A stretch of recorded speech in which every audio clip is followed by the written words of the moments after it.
Assalomu alaykum. Biz uchun aziz bo'lgan ota-onalar, aka-ukalar, opa-singillar.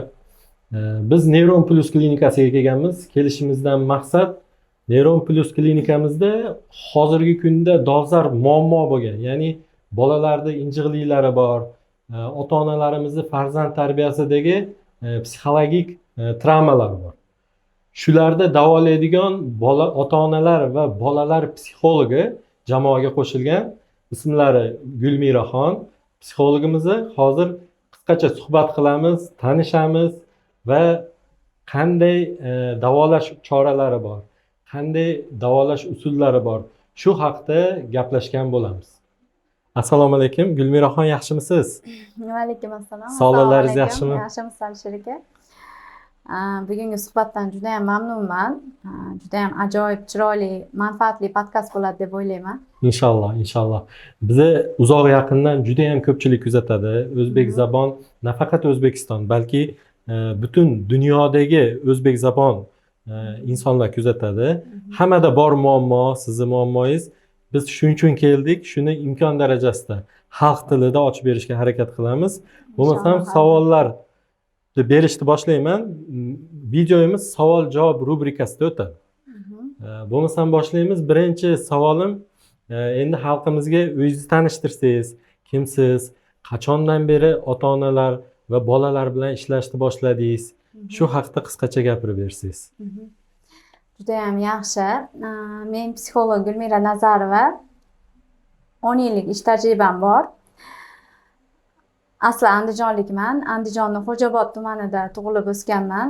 Ish faoliyatim davomida ko'proq onalar va bolalar bilan shug'ullanaman. Chunki oiladagi asosan hissiy muhit, ya'ni boladagi muammolar oiladagi hissiy muhit bilan bog'liq bo'lganligi uchun ham ona va bola bilan ko'proq shug'ullanaman. Gulmiraxon, sizni aynan shu sohani tanlashingizga nima sabab bo'lgan? Aynan shu psixologiya sohasini tanlashimga bu o'zimning shaxsiy hayotim sababchi bo'lgan. Birinchi navbatda oiladagi muhit, ya'ni o'sha katta farzandimdagi, oilaliman, 3 nafar farzandim bor. Shu katta farzandimdagi allergik bronxit sababli shu yerda Furqat bolalar shifoxonasiga bundan 15 yil oldin kelib davolanib ketardik. Va o'sha qizimni davolatib yurgan chog'larimda dadam o'sha Toshkentda yaxshi professor doktorga ko'rsatgan, shu boladagi o'sha tanadagi holati, ya'ni psixologik tomonlama bog'liq bo'lgani uchun birinchi navbatda ona psixologdan konsultatsiya olish kerakligini tavsiya qilgan. Shunda men psixologga borganman, uchraganman. Shundan keyin farzandimda o'z-o'zidan o'zgarishlar bo'lishni boshladi. Va undan keyin qarasam farzandlarim sog'lom, o'sha sog'lom muhit yuzaga kelyapti. Psixologik konsultatsiyalarning natijasi, effekti zo'r. Keyin bora-bora psixologiya sohasiga qiziqib qoldim. Chunki natija zo'r bo'lgandan keyin psixologik kurslarga o'qib borib, shu undan keyin universitetda o'qidim. Mana hozir ish tajribam bo'lib o'quv markazlarida ona va bola bilan psixologik individual shug'ullanishni boshladim. Natijalar zo'r bo'ldi. Har bir ona va bolada birinchi navbatda sog'lik borasida, ya'ni sog'lom muhit, har bir oilada sog'lom muhit shakllanib borib, har bir bolajonlar sog'lom bo'lish, o'sha natijalar bo'lishni boshlagandan keyin yana ham bu sohaga qiziqib qoldimda. Shundan so'ng yanada tajribamni oshirish uchun Andijondagi Iqro akademiya maktabida ish faoliyatimni olib bordim. U yerda ham o'smir yoshgacha bo'lgan, o'smir yoshdagi bolalar bilan individual konsultatsiyalar shug'ullanib borardim va undan tashqari bu maktabda shaxsiy o'sish va rivojlanish darslari berib bordim. Bu juda ham meni ichimdagi bolalik vaqtimda bizda bo'lmagan ehtiyoj edi. Ya'ni o'sha shaxsiy o'sish va rivojlanish darslari bizning davrimizda bo'lmagan. Lekin men o'quvchilarimga shu darslarni o'tayotgan vaqtimda juda ham zavq bilan o'tardim. Chunki har bir bola o'ziga bo'lgan ishonchi oshsa, psixologik immuniteti ko'tarilsa, sog'lom bo'lsa va o'qishida muvaffaqiyatli bo'lsa, stresslari kamaysa, ota-onasini ongli ravishda tushunishni boshlagandan keyin har bir bolada ongli ravishda o'qishlari ham baland bo'ladi, baholari baland bo'ladi. Shuning uchun juda ham darslar olib borish jarayonlari men uchun zavqli o'tardi. O'quvchilarim o'zlari ham maza qilishardi, ayniqsa meditatsiya jarayonlarida. Shundan keyin yanada ish tajribalarimni oshirish maqsadida Toshkentga ketdim. Toshkentda psixologik markazda o'z ish faoliyatimni olib bordim. U yerda ham natijalarim yomon bo'lmadi, Allohga shukr, alhamdulillah. U yerda nafaqat ishlash jarayoni bilan birga o'qish faoliyatida ham bo'ldim. Ya'ni ish tajribamni oshirish uchun u yerdagi psixolog ustozlarimizni o'sha kurslarida o'qib, malakalarimni oshirib, mana hozirgi kunda shu yerda Andijonda Neuron Plus klinikasida o'z ish faoliyatimni olib bormoqdaman. Xush kelibsiz, sababi Neuron Plus jamoasi juda ahil jamoa. Bu yerda menga yoqqan tomoni bilasizmi nima? Neuron Plus klinikasida kompleks davolash yo'lga qo'yilgan. Nevropatolog bor, LFK bor, kerak bo'lsa massajistlar bor, gidrovannasi bor. Mana endi jamoaga psixolog ham qo'shilibdi. Bundan biz juda ham xursand bo'ldik. Xush kelibsiz jamoaga. Juda ham bu jamoaga qo'shilganimdan, juda ham aktiv, pozitivniy, xushchaqchaq, eng muhimi samimiy insonlar bilan birga ishlayotganimdan xursandman. Mana o'zbek xalqi juda farzandga boy xalqda, farzandi ko'p xalq. Shuning uchun ularda masalan siz oldingizga kelayotgan ota-onalar asosan qanaqa maslahatlarni so'rashib kelishadi oldingizga? Eng ko'pi. Juda ham yaxshi savol bo'ldi. Asosan onalar bilan ishlaganim uchun juda ko'pchilik onalar shikoyat qilib kelishadi. Farzandidagi muammolar borasida bu borada shunday savollar berishadiki, bolam meni eshitmayapti, meni gapimga quloq solmayapti, aytganimni qildira olmayapman degan shikoyatlar bilan kelishadi. Shu vaqtda avvalo birinchi onaga savol beraman, ya'ni siz farzandingizni o'zingiz eshitasizmi? Farzandingizni qalbiga quloq tutasizmi? Farzandingizni tushunish orqali o'zingizga bog'lay olasizmi degan savollarni beraman. Shunda onalar o'ylanib qolishadi. Maşallah. Judayam. Keyin mana farzandlarimizda isterika bo'ladi, bilasiz, haligi bitta telefonga o'rganib qolsa, telefonni qo'ldan tortib yuborsangiz, o'zini yerga urib, yig'lash holati bo'ladi, injirlik holatlar bo'ladi. Bu qanaqa holat? Bu normal holatmi yo bu xulqda buzilish holatimi? Isterika bu o'zi aslida manipulyatsiya emas, lekin hissiyotlarni boshqara olmaslikdir. 2 yoshdan 5 yoshgacha bo'lgan bolalarda kuzatilsa, bu tabiiy rivojlanish bosqichida bo'ladi. Ya'ni bola o'zini bu vaqtda hissiyotlarini boshqara olmaydi, nima qilayotganini bilmaydi, atrof dunyo olamni kuzatib o'rganayotgan bo'ladi. Lekin undan katta yoshdagi insonlarda bo'lsa, bu ozgina emas, jiddiy muammo tug'ilishi mumkin. Shuning uchun bu vaqtda bunday muammoda konsultatsiya olishini tavsiya beraman. Masalan, bolalar injiq bo'lib ketib, jahl qilsa, masalan, ota-onasiga.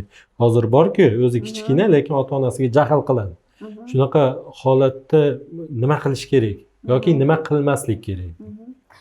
Injiqlikni ortida ham boladagi, ya'ni har bir ehtiyoj yotadi. Ya'ni bolaning o'zini ichki ehtiyoji bo'ladi. Bu vaqtda har bir ona, nafaqat onalar, balki otalar ham birinchi navbatda bolani tinchlantirishga harakat qilish kerak. Ya'ni injiqlashyaptimi, bola yig'layaptimi, birinchi navbatda uni tushunib tinchlantirish kerak. Bola uchun eng katta sovg'a bu xavfsiz muhit hisoblanadi. Ya'ni bolaga bu vaqtda xavfsiz muhit kerak bo'ladi. Aynan ana shu xavfsiz muhitni bola o'zini ota-onasidan olganligi uchun juda ko'pchilik bolajonlar hozirgi kunda o'zini ota-onasini oldida o'sha injiqliklarini yuzaga keltiradi.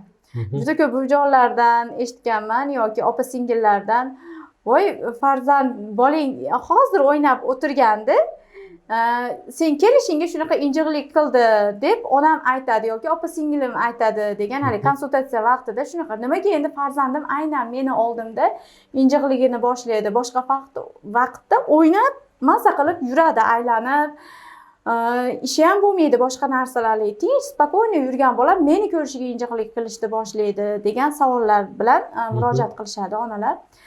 chunki o'sha yana takror aytaman, bola o'zini ota-onasini oldida o'zini xavfsiz muhitni his qilgani uchun ham o'zini ota-onasini oldida barcha ichki kechinmalarini, ichki hissiyotlarini ko'rsatishni boshlaydi. Zo'r. Keyin yana bitta xalq orasida ko'p uchraydigan savol vaziyat, ya'ni bola injiqlik qiladida, endi biz ota-onalarda asabiy ko'tarmasdan urib qo'yish holatlari. Bolani urib qo'yishadi. Bu urish to'g'rimi yoki bolani qanday jazolash kerak shunaqa holatlarda? Bola xato qilganda birinchi navbatda bolani tushunish kerak. Uni urish bu jazo qadrsiz munosabatlarga, ya'ni bola o'zini qadrsizdaqa, kerakli emasdaqa, ya'ni keraksizlik hissini olib keladi. Bu yoshlikda bolaga psixologik travma beradi va katta bo'lganda ham jamiyatda o'z o'rnini topishda, insonlarga qo'shilishda bu juda muammo bo'lishi mumkin. Shuning uchun birinchi navbatda ota-ona o'zini shu farzandini tushunish kerak. Xato qilgan bo'lsa jazolamasdan unga tushuntirish orqali, ya'ni bolaga xato qilish huquqini berish kerak ota-ona birinchi navbatda. Ya'ni bolasini tushungan holatda o'sha xatosini to'g'rilash uchun imkon qadar birinchi ota-ona bolasi bilan do'st bo'lib olish kerak. Ya'ni bolani tushunish uchun bolalarcha xarakterda bo'lish kerak degan naqllarga ham amal qilish kerak bo'ladi. O'zini bola obrazida rol o'ynash kerak. Rol o'ynash kerak, albatta. Men hozir mana xalqqa murojaat, menimcha juda ko'pchiliginglar, men o'zim ham kalta yeganman ota-onamdan. Juda ko'pchilikda bor bu vaziyat. Izzatullo, nima deysiz? Bor shunaqa vaziyat. Demak, bunaqa paytda ozgina sabr qilishimiz kerak bo'lar ekan, ota-ona sifatida. Hammamiz ota-onamiz, ozgina sabr bilan yondashish kerak bo'lar ekan. Yondashish kerak, albatta, juda ham to'g'ri. Yaxshi. Gulmiraxon, mana ko'p ota-onalarda o'zini yomon otaman yoki yomon onaman degan his qiynaydi-da. Bu hisni qanday yengish mumkin? Juda ham yaxshi savol bo'ldi. Bu juda ko'pchilik onalarda kuzatiladigan savol. Chunki ota ertalabdan kechgacha ishda bo'ladi, ona ertalabdan kechgacha ishda bo'ladi, farzand uchun vaqt ajrata olmaydi. Yoki o'sha boya aytib o'tganimizdek farzandini urib qo'yadi. Shu urib qo'ygandan so'ng ona o'zida aybdorlik hislari bo'ladi, ichki jarayon boshlanadi. Ya'ni nima uchun men farzandimni urdim, nima uchun bu alamimni bolamdan oldim yoki boshqa ichki savollari onalarni qiynaydi. Shu aybdorlik hislari jarayonlarida, ya'ni ota-onalarga birinchi navbatda o'zini aybdorlik hislaridan chiqishi uchun farzandiga juda ko'p ota-onalar xato qiladi. Ya'ni shu aybdorlik hissini to'ldirish uchun o'rnini, ya'ni har bir insonda ehtiyoj yotadi. Psixologik taraflama olib qaraydigan bo'lsak, insonda 9 ta ehtiyoj bor. Bu ehtiyojlar borasida imkon qadar kelgusi suhbatlarimizda davom ettiramiz. Bu juda ham katta mavzu bo'lgani uchun qisqacharoq qilib tushuntirib o'tib ketaman. Lekin shu har bir insonda bo'lgani kabi shu ehtiyoj, ya'ni o'sha ehtiyoj aybdorlik hislarini yuvish uchun ota-ona nima qiladi? Farzandi uchun kerakli bo'lgan narsasini olib beradi. Ya'ni farzandi har xil qilishiga aynan o'sha narsasini olib berishadi. Magazinlardan, do'konlardan telefon kerakmi? Telefon sotib olishadi. Planshet kerakmi? Planshet. Eng yaxshi zo'r xususiy maktablarda o'qitishadi. Juda ham nima desam bo'ladi? Farzandi uchun imkon qadar o'zi kerakli shart-sharoitlarni qilib berishi evaziga o'zlarining ichidagi aybdorlik hislarini yoqmoqchi bo'ladi. Voy, men farzandimga shu narsani qilib berishim kerak, shu narsani qilib bera olmadim, men yaxshi ota-ona bo'lishim kerak. Shu urib qo'ydimmi, shu urib qo'yganimni yuvishim uchun bugun farzandimga shu o'zi telefon deyotganda anchadan beri hozirgi kunda telefon juda ham ommalashib ketdi bolalarda. Bolalarga telefon sotib olib berishlik. Shuning uchun shu borada ota-onalar o'zini aybdorlik hissini o'rnini to'ldirishmoqchi bo'lishadi, lekin bu juda ham xato. Ota-onalar birinchi navbatda aybdorlik hissidan chiqishi uchun o'zidagi xatoni boricha qabul qilishni o'rganish kerak. Xato degan tushunchani o'zi yo'q, bizni yashab o'tadigan taqdirimiz bor. Faqat bu xatoni qilgandan so'ng o'sha narsani xato ekanligini bilib qayta takrorlamaslik kerak. Xato qilish insonga xos. Xatoni takrorlash bu ahmoqlik. Lekin xato qilishdan qo'rqib bir umr hech narsa qilmay o'tish bu eng katta xato. Zo'r gaplar bo'ldi. Keyin bilasizmi, oilada masalan katta oilalar bor. Ota-onalar yangi, masalan, ota-onalar, yosh ota-onalar, undan katta buvilari bo'ladi, opa-odasi bo'ladi. Ular bilan ozgina tortishuvlar bo'lib qoladi orada. Ya'ni farzand tarbiyasida buvalari yoki opa-dadalari tomonidan biz mana shunaqa qilganmiz, tarbiyalashda shuni qilish kerak degan narsani aytsa, ozgina konflikt kelib chiqadi. Shuda qanaqa yondashish kerak shu yerda? Aynan bugungi kunda dolzarb bo'lgan savollardan berdingiz. Chunki bu borada onalar juda ham ko'p konsultatsiya vaqtida shikoyat qilib kelishadi. Buvijonlarni ustidan shikoyat qilishadi. Buvijonisi boshqacharoq fikr beradi, men boshqacha fikrdaman, eski fikrlar bilan yondashuvlar bor degan tushunchalar bilan kelishadi onalar. Bu vaqtda onalar birinchi navbatda kattalarni ham tushunish kerak, ya'ni buvijonlarni ham tushunish kerak bo'ladi. Lekin ikki o'rtada bola qolib ketadi. Ya'ni bu ona haqida noto'g'ri fikrlarni yuritadi, ya'ni noto'g'ri tushunchani beradi. Onang sen yomon, onang undoq, onang bundoq. Asosan biz o'zbek oilalarida qaynonalar kelinlarini yomon deb gapirishadi. Bu yoqda kelinlarimiz buvijonlarni, buvijoningga borma yoki buvijoning undoq, buvijoning bundoq. Bola shundoq holatda ikki o'rtada undoq qaraydida, qarama-qarshi fikrlar iskanjasida qolib ketadi. Va yoshligidan shu gaplarni eshitib ulg'aygan bola o'smir yoshida muammolar yuzaga keltirishni boshlaydi. Ya'ni o'smir yoshida uydan topmagan o'sha mehrni, e'tiborni, tushunishni, bolaga bunday ikki tomonlama qarama-qarshi fikrlar kerak emas, haligi yomon degan tushuncha kerak emas. Chunki bu hayotda yomon insonni o'zi bo'lmaydi. Bilimi yo'q, ilmi yo'q, hayotiy tajribasi yo'q bo'lgan insonlar bo'ladi. Kattalar buvijonlarda ham tushunish kerak. Ularni ham onalar seni buvijoning, kattalarning duosini olish kerak. Ularga yaxshi gapirib, imkon qadar buvijoningni barcha aytgan ishlarini qilgin deb avvalo onalar birinchi navbatda o'zi o'rnak bo'lib ko'rsatib berish kerak bo'ladi.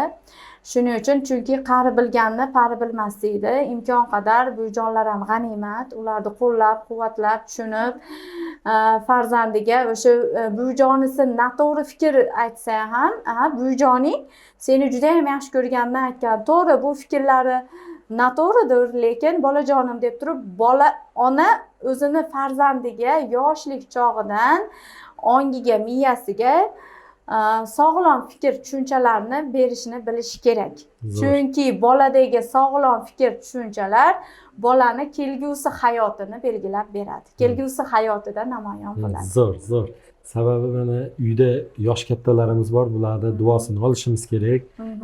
To'g'ri, yosh o'tgandan keyin ozgina injiqliklar bo'ladi, lekin ular bolani hech qachon yomon bo'lsin demaydi-da. Keyin yana bitta oila mavzusiga kirishib qolganimiz uchun yana bitta qiziq savol hammaning oilasida uchrasa kerak, aka-ukalar mavzusi. Bitta oilada masalan 4 ta aka-uka bor yoki opa-uka, aka-uka, opa-ukalar bor. Shularni ota-onani taktikasi qanaqa bo'lishi kerak ularga munosabatda? Masalan, kimdir ko'proq yaxshi ko'radi, kimdir ozroq yaxshi ko'radi. Shu narsada jicha tushuncha berib o'rsangiz. Bu borada ham oilada juda ham kelishmovchiliklar bo'ladi. Bu savolingizda ham juda ham jon bor. Juda ko'pchilik oilalarda kuzatiladigan holat. Shu farzandlarga mehr borasida ham imkon qadar ota-onalar qo'ldan kelgancha bir xilda mehr, e'tibor berib, bir kuni bitta ota-ona bilan konsultatsiya qilayotganimizda shunaqa bo'ldiki, ona bilan ekan, ko'proq onalar bilan ishlaganim uchun onalardagi ish tajribalarimdan bo'lishib boraman. Shu ona aytayaptiki, 4 ta farzandi bor, 3 ta o'g'li, bitta qizi bor. Endi bitta qizim deb turib ko'proq qiziga e'tiborni berganda o'g'il farzandlariga bermagan. Lekin bu narsa o'zini gap so'zlardan kelib chiqyapti. Ko'rinib turibdi, lekin ona o'zi ko'rmayapti-da. Psixologiya shunaqa fanki, insonni ko'zi tashqariga qaragani bois atrof dunyodagilarni ayb xato kamchiliklarni ko'radi. Psixologiya fani bizni ko'zimizni ichki dunyoyimizga qaratadigan, ya'ni o'sha psixolog konsultatsiyada har bir insonda o'zini ichki dunyosiga razm solishni boshlaymiz. Shuning uchun Inshaalloh. onani o'zini ichki dunyosiga kirganimizda ona bilan suhbat davomida aytyapmanki, shu farzandlarim urushyapti bir-biri bilan, aka-ukalar, aka-singillar bir-birini qizg'anadi. Shu holat vaziyatdan qanday chiqishim kerak, bir-birini o'rtasida rashk paydo bo'lgan, ya'ni biz ota-onalarni qizg'anadi degan savolni berdi. Shunda onaga aytdimki, farzandlaringiz oldida akasi yoki ukasini maqtab yoki bir-biriga solishtirib gapirasizmi? Shunda ona o'ylanib qoldida, yo'q deyaptida, sekin ha to'g'ri, singlisini maqtab gapiraman deb hali ko'proq qiziga bergan e'tiborda. Faqat o'g'il farzandlari qolib ketganda. Shuning uchun oilada bir xil holat, ya'ni o'sha farzandlarga bir xilda mehr e'tibor berish uchun oilada farzandlarni bir-birini solishtirmasdan, ya'ni birini maqtab, birini boshqa qilmasdan imkon qadar har biriga alohida e'tibor berish kerak. Mehr e'tibor berish kerak, lekin buni ham me'yorda berish kerak. Tarozi bo'lish kerak. Tarozi bo'lish kerak, albatta. Bir-biriga haligi mehr oqibatli qilgan holatda tarbiya berish kerak. Chunki bolalar, ya'ni aka singillar qanchalik yoshligidan mehr oqibatli bo'lib ulg'aysa, bir-biriga mehribon bo'lsa, kelajakda ota-ona ham ko'ngli xotirjam bo'ladi. Qariganda ham, ya'ni o'zini farzandlaridan ko'ngli to'ladi. Do'stlar, juda ham to'g'ri gaplarni gapiryapti Gulmiraxon. Sababi hozirgi kunda ming afsuski aka-ukalar o'rtasidagi mojarolar ko'payib boryapti. Arzimagan pul evaziga aka-ukalar bir-biri bilan begona bo'lib ketish holatlari. Aynan buni negizi yosh bolaligidagi psixologik travmalarning hisobiga yuzaga keladi. Shuning uchun hamma ota-onalarga aytardimki, yosh bolangizni 2 ta, 3 tami hammasiga bir xil qarang. O'rtada me'yorni, muvozanatni ushlab turing. Bo'lmasa bu psixologik travma bo'ladida, yillar davomida bu o'z so'zini aytadi baribir. Shuni inobatga olib qo'ying. Gulmiraxon, mana agar farzandingiz men seni yomon ko'raman desa ota-onasiga, unga qanaqa javob berishimiz kerak bo'ladi? Juda ham ajoyib savol bo'ldi. Agar bola men seni yomon ko'raman deb onasiga aytadigan bo'lsa, bu bolani o'sha bu gapni ortida o'zini ehtiyoji. Ya'ni bola o'zini yomon ko'rilgandek his qilingani yotadi. Ya'ni ona birinchi navbatda bolaga e'tibor bermagan yoki uni qandaydir bola o'zini ota-onani oldida yoki oiladagi o'sha bir dasturxon atrofida o'zini yomon ko'rilgandek yoki yomondaqa, keraksizdaqa his qilgan bo'ladi. Va bunga javob reaksiyasi onaga o'sha men seni yomon ko'raman yoki men sizni yomon ko'raman deb javob qaytarayotgan bo'ladi. Bu vaqtda albatta ona bolani birinchi navbatda qo'llaridan ushlab, tinchlantirishga urinib, ya'ni o'tkazib oladida, bolajonim, men seni juda ham yaxshi ko'raman. Sen meni farzandimsan, sen menga onalik baxtini his qildirgansan. Men seni dunyodagi eng baxtiyor bolalar qatorida ko'rishni xohlayman. Shuning uchun bolajonim, sen bu hayotda hech kimni hech qachon yomon ko'rmagan.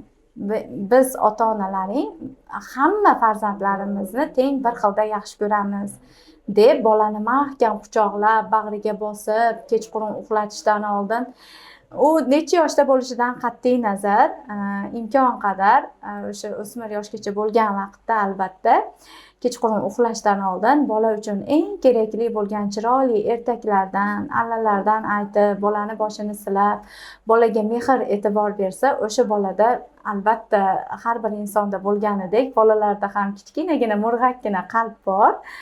Bola o'sha holat vaziyatdan, ya'ni qalbida mehr uyg'onishni boshlaydi-da, onaga bo'lgan munosabati 100% emas, 200 daraja o'zgaradi. Zo'r.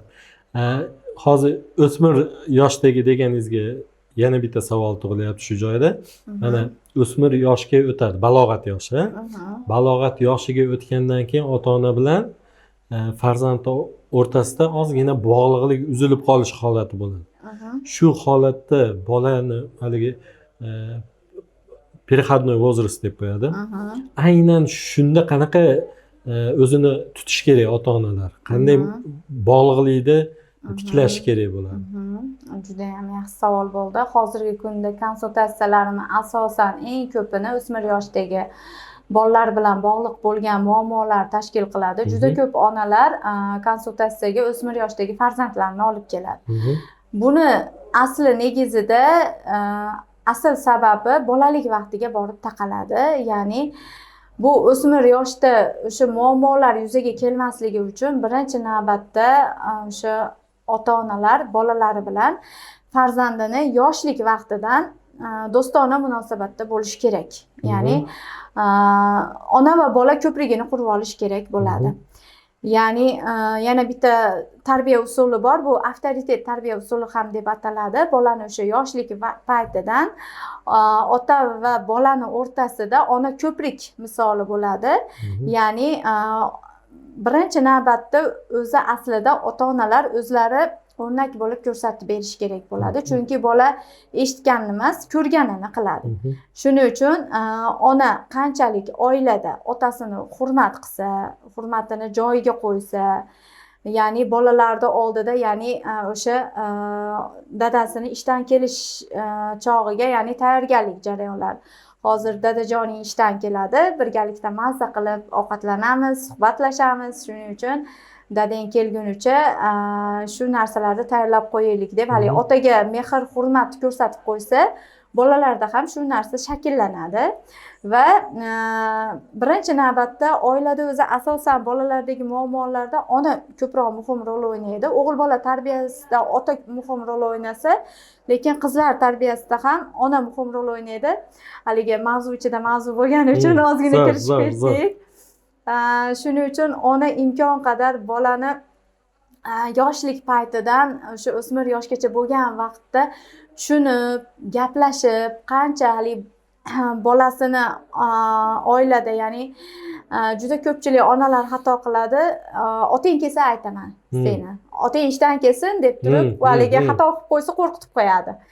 Yoki opa dadangga aytaman, bujoningga. Yoki shunaqa qilalar qilma deb turib, haligi nima deydi, bolani qo'rqitish orqali tarbiyalab qo'yadi. Shunda bola uzoqlashadi-da onadan. Yo'q, ona unday qilmaslik kerak, xato. Chunki nima uchun aynan onalar ishlash kerak? 0 yoshdan 14 yoshgacha bo'lgan ona va bola aurasi birgalikda bo'ladi. Shuning uchun ko'pchilik shifokorlar ham agar bu narsa sizlarda ham tajribalarda bor, 14 yoshgacha bo'lsa onalar bilan 14 yoshgacha davolanish kerak deyiladi. Ona va bola aurasi birgalikda bo'ladi. Aura bu inson o'zini ko'ziga ko'rinmas himoya qobig'i hisoblanadi. Shu bog'liqlik holati bo'lgani uchun ham shu onalar imkon qadar farzandini qalban tushunish, unga mehr berish, u bilan suhbatlashish, unga ko'proq e'tiborini qaratish kerak. Lekin afsuski hozirgi kunda o'zbek oilalarida, ayniqsa mana kecha ham konsultatsiya vaqtida juda kuzatildi. Bir opa keldi konsultatsiyaga, faqat oilada o'sha qaynanasi, ovsinini, qo'ni-qo'shnilarni hayoti, ular bilan dedi, mayda-chuyda gap so'zlarga e'tiborini qaratib olganda, bola bir chekkada qolib ketgan. O'zi bolasi og'riyapti, kasal, farzandini davolatgani kelgan, lekin o'rtada mendan ham konsultatsiya olgani keldi. Opaga tushuntirdim, chiroyli qilib, opajon, shu miya, diqqat e'tibor markazi shu dumaloq bo'ladi deb chizib, shuni o'rtasi sizni fokusingiz, diqqat e'tibor. Siz tashqaridan olayotgan energiyangiz, ya'ni energiya bu insonda ruhiy quvvat manbai. Aynan shu energiyani, shu diqqat e'tiboringizni o'zingizning farzandingizga, oilangizga, oilada sog'lom muhit yaratishga qarating. Shu atrofdagi qaynanangiz, ovsiningiz, qo'ni-qo'shnilarning hayoti, dedi gap so'zlarni umuman hayolingizdan chiqarib tashlang. Ya'ni birinchi o'rinda o'zingizga e'tiboringizni qarating. Ikkinchisi oiladagi muhitga va uchinchisi farzandingizga qarating. Shunda farzandingiz ham sog'ayadi, o'zingiz ham o'zingizga bo'lgan ishonchingiz ortadi, o'zingizni qadringizni his qilasiz va atrof dunyoni ham o'zgartiradi. Zo'r. Yana bitta narsa, mana har bitta oilada bor, farzandi bor oilada. Bog'chaga boramiz. Bolani bog'chaga olib boramiz, ikkinchi navbatda maktabga olib boramiz. Shu paytda baribir qandaydir panika, ya'ni qo'rquv bo'lib qolishi mumkin bolada. Buni qanday aniqlab olsa bo'ladi? Qo'rquv. Masalan, Ya'ni- bog'cha, maktab yoqyaptimi, yoqmayaptimi? Aha, Balki uni o'zgartirish kerakdir. aha. Juda ham yaxshi savol bo'ldi. Bu qo'rquvni aniqlashda eng zo'r yo'li juda ko'pchilik bolalar ichki kechinmalarini, hissiyotlarini so'zlar bilan ifodalab bera olmaydi. Eng zo'r yo'li bizda hozirgi kunda art terapiya mashg'ulotlari bor. Ya'ni shu rasm chizirish orqali, art terapiya mashg'ulotlarini o'tkazish orqali shu ichki qo'rquvlarni aniqlab beramiz. Yomon narsalar chizib qo'yadimi, masalan, qanday bo'ladi? Ranglarda ifodalanadi, shakllarda ifodalanadi. Bola o'zini o'sha ranglarda tanlashida yoki o'zini tutib o'tirishida o'sha shu yerga kiradi, kirib konsultatsiya vaqtida qo'liga qalam bilan art terapiya mashg'ulotini, daftarchasini yoki qog'ozcha rasmini beraman. Shu rasmni qo'liga olishi bilan bolani kayfiyatiga ta'sir qilishni boshlaydi. Bola ko'radida yo juda ham tushkun holatga tushib qoladi yoki o'rtacha normal holatda unchalik bilintirmaydi, chunki ko'pincha bolalarda stress bilinmaydi, yoki juda ham xursand bo'lib ketadi va ranglarni tanlaydi va ranglar tanlash orqali bo'yaganda o'sha vaqtda o'sha namoyon bo'lishni boshlaydi. Hissiyotlari namoyon bo'ladi. Hissiyotlari namoyon bo'ladi. Zo'r. Men bilmasdim to'g'risi. Menga ham yangilik bo'lyapti ko'p narsalar. Suhbat juda qiziq bo'lyapti. Yana bitta eng og'riqli nuqta, eng og'riqli savol telefon, gadjetlar. Bolalarda masalan bu vabo desa ham bo'ladi hozirgi kunda, hozirgi zamonda vabosi desa bo'ladi. Bu qanchalik masalan telefonga mukkasidan ketganlarda qanday olib chiqish mumkin shu jarayonda? Hozirgi kunda eng dolzarb savollardan biri bo'ldi. Hozirgi kunda yosh bolalarda telefon ishlatishlik muammosi juda ham ko'plab uchramoqda. Juda ham to'g'ri aytyapsiz. Buning uchun ota-ona birinchi navbatda o'zi ko'rsatib berishi kerak. Telefon o'zi aslida yomon narsa emas. Bizni uzog'imizni yaqin qilib beradi. To'g'ri, unda ham foydali ma'lumotlar bo'ladi. Imkon qadar vaqti bilan kamroq ishlatib undan foydalansa bo'ladi, lekin bolalar uchun hozirgi kunda bolalar juda ham mukkasidan ketdi. Ayniqsa o'yin bor, PUBG o'yini bor. Undan tashqari har xil boshqacha Play Marketdan tortishib oladi bolajonlar, ilovalar orqali har xil o'yinlarda gaplashishadi, boshqa bo'ladi. Shuning uchun bu telefondan foydalanishda asosan bolalar mana mukkasiga kirib ketdi. Buni yechimi ham bitta, ota-ona o'zi ko'rsatib berish kerak. Buni imkon qadar telefonni zararligini birinchi navbatda sog'ligiga, ya'ni ko'z nuri pasayishiga olib kelishini tushuntira bilish kerak. Hozirgi kunda mana bolalar telefon o'ynayapti. 5 yildan keyin ko'z doktorlari, shifokorlar, pashta hozir ham shu yerda mana navbatda o'chirdi ko'z doktorlar, chunki ona nimaga? Bolalar injiq, yig'laydi. Chunki birinchi navbatda bolalardagi injiqlik, asabiyliklarning sababi onalarda bo'lib qolyapti. Onalarimiz ham injiq, asabiy. Chunki ularda hech xotirjamlik yo'q. Hayotni boricha qabul qilish yo'q. Har doim norozi holatda, eridan norozi, qaynonasidan norozi, kerak bo'lsa o'zidan ham norozi. O'zi nima xohlayotganini bilmaydi. O'zini ongli ravishda tushunib, o'zini anglab olsa, ko'pchilik onajonlarimiz ilm olsa, o'qisa, rivojlansa, konsultatsiyalarga kelish kerak, o'zini tushunib olish kerak psixologik tarafdan. Chunki ruhiyat sog'lom bo'lsa, ya'ni birinchi navbatda biz psixologlar 3 ta holat bilan ishlaymiz. Fikr, qalb, ruhiyat bilan. 4-navbatda tanadagi muammolar o'z-o'zidan yechilib ketadi. Chunki tanadagi muammolar shu 3 ta holat signali hisoblanadi. Ya'ni fikr bilan ishlanganda, qalb, ruhiyat bilan ishlanganda, onada o'qisa, rivojlansa, o'zini ongli ravishda anglab olsa, shunda farzandida ham o'zgarish bo'lishni boshlaydi. Eng sog'lom bolani ruhiyati qanchalik sog'lom bo'lsa, bola qanchalik xotirjam bo'lsa, bu kelajagimiz uchun ham juda katta yutuq, ya'ni bolani rivojlanishiga olib keladi deb o'ylayman. Zo'r, rahmat. Suhbatimiz juda ham qiziqarli bo'lyapti. Men to'g'risi o'zim uchun ham juda foydali narsalarni olyapman. Biz ham ota-onamiz. Yana bitta savol, yaxshi ota-ona qanaqa bo'ladi? Yaxshi ota-ona farzandi uchun eng yaxshi ham tarbiyaviy tomondan, ham ma'naviy tomondan, ham madaniyat borasida, ayniqsa hozirgi kunda juda ham ko'pchilik insonlarda kuzatiladi. Shu borada farzandiga o'rnak bo'ladigan ota-ona eng yaxshi ota-ona deb o'ylayman. O'zingizni farzandingiz bor-a? Ha, 3 ta farzandim bor. Ha. 2 ta qizim, bitta o'g'lim bor. O'zingizni farzandingizga eng ko'p beradigan savolingiz qanaqa? O'zimni farzandlarimga Ishlatadigan jumlangiz deylik. eng ko'p beradigan savolim bugungi kuning qanaqa o'tdi? Ha. Senda qanday muammolar bor? Bu savolim bilan men bolalarimga o'sha muammosini yechib berishga harakat qilmayman. Bolani o'zini mustaqil ravishda o'zini muammosini o'zini yechishiga yo'nalish ko'rsatib qo'yaman. Eng ko'p ishlatadigan jumlam shu maza qilib. Nima uchun maza qilib?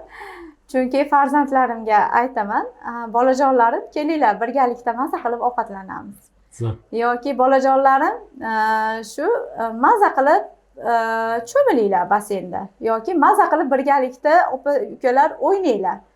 Nimaga? Chunki ota-ona yoshlikdan bolalarni katta bo'lganda boy bo'lishga emas, ya'ni baxtli yashashga o'rgatish kerak. Ya'ni hayotdan zavqlanib, hayotda har bir kuni, daqiqasidan zavq va shavqda, ya'ni shukronalikda o'tkazishga o'rgatish kerak deb o'ylayman. Mana bizni juda ko'pchilik tinglayapti, ko'ryapti. Shularga eng asosiy beradigan katta maslahatingizni aytsangiz, bu yoqqa qaragan holatda. Hozirgi kunda juda ham ko'plab oilalarda kuzatilmoqda. Har bir farzandingizda bo'layotgan muammolar bu oiladagi muhitni ichki ovozi hisoblanadi. Shuning uchun hurmatli ota-onalar, agar siz farzandingiz yoshlik vaqtidan ham ruhan, ham jismonan, ham sog'lom ulg'ayishini xohlasangiz, farzandingizga uni aytgan narsalarni olib berish bilan emas, balki farzandingizga ajratayotgan vaqtingiz bilan, ya'ni har kuni 20 daqiqadan har bir farzandingiz uchun ajratib, suhbatlashib boring. Chunki bola uchun o'tkazgan bir kuningiz emas, unga kerak bo'ladi, ya'ni sifatli vaqt kerak bo'ladi. O'zi uchun sarflangan. Ya'ni asosan o'zi uchun kerakli bo'lgan sifatli vaqt. Ya'ni sizni oldingizda bola o'zini xavfsiz, erkin his qiladi.